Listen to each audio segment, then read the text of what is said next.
This session will deal with the experiences that the four panelists have had when it comes to writing about issues of war and conflict zones. So the question I really ask is that how do we really differentiate who all get into the bargain of power when such an event happens?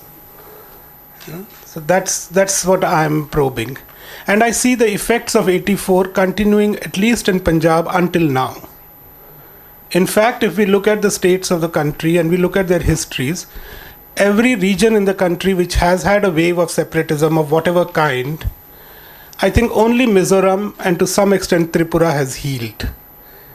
Every other place just keeps burning in different ways. In Punjab, it has become escapism, even to run off abroad or into drugs. The whole Green Revolution has crumbled upon itself.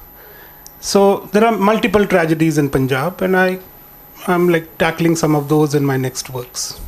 I'm a lawyer. I've taken up cases for the last 30 years only in conflict areas. I don't do any other law. I do political law cases on behalf of either the victims or leaders, often of armed groups.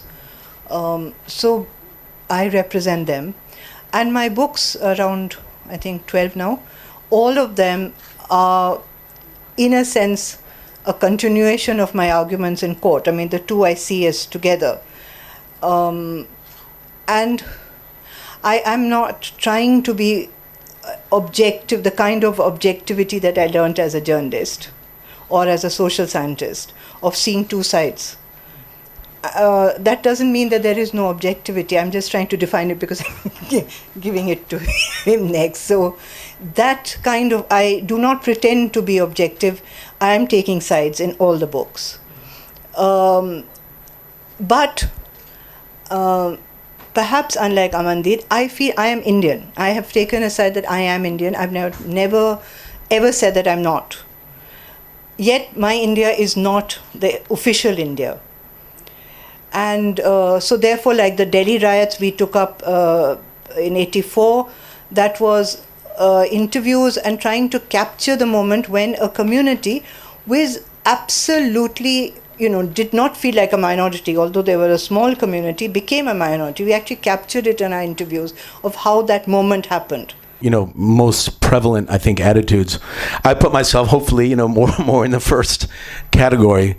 And I've had so many experiences, and I wrote about this recently, around the world and in Afghanistan and other places. And so, and unlike the person who wrote that article about me, he didn't mention me by name, but me and other people, when I was there, I spent 50% of my time in Gaza and in the West Bank, and the other 50% of my time in Israel. So I had personal experiences of fighting the, Israeli authorities to rush sick Palestinians to Hadassah Hospital in Jerusalem, and really fighting so that our reporters in the West Bank and in Gaza would have access just to the basic, sites and ability to report. So, I think,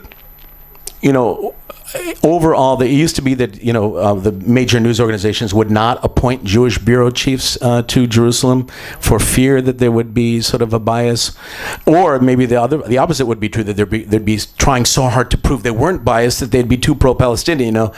But I think that stopped like 20 years ago or more. When they realized that if you just look at the empirical data, there's really not that big of a difference whether the bureau chief is Jewish or not Jewish in Israel. In fact, the voices that you hear in urban India are overwhelmingly not the voices from those regions. You're hearing the voices that you want to hear because that makes you feel good. And that's what your aspirations and dreams as Middle India is all about.